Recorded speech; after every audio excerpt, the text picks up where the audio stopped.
Primo punto.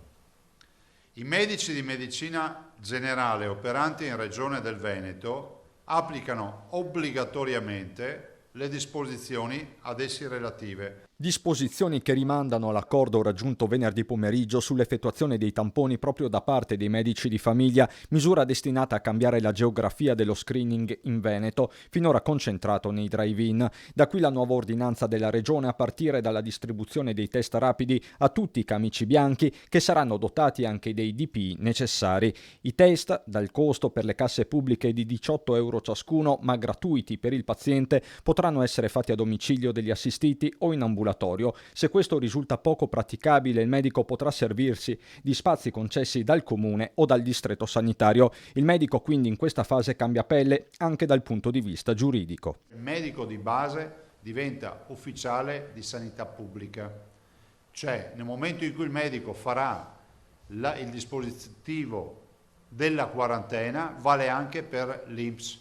L'obbligatorietà dell'ordinanza, che si rivolge a circa 3.150 medici e 500 pediatri, significa che nessun professionista potrà sottrarsi. Tradotta in soldoni, chi non lo fa verrà sanzionato. Il messaggio è chiaro soprattutto ai medici aderenti alle sigle che non hanno firmato l'accordo: SDAMI del Veneto, FIMG di Vicenza e Treviso. Rispetto le idee di tutti, dall'altra parte sono i medici che hanno aderito e dicono che ci sono le condizioni e lo fanno.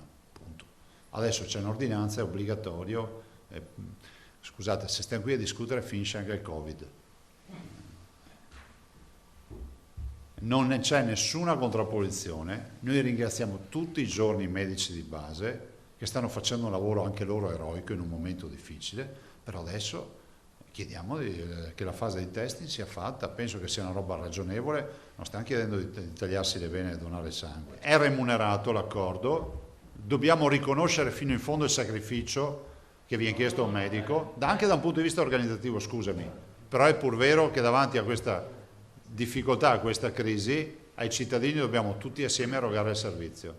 Ma un'altra ordinanza allo studio della Regione potrebbe riguardare i centri commerciali. Stiamo pensando a delle misure, ma come ripeto, in questa fase non di coercizione delle attività produttive, ma di coercizione di quello che è l'assembramento inutile. Lo struscio in un centro commerciale non serve farlo. E in tempi di Covid meglio rinunciare anche ad alcuni imminenti riti.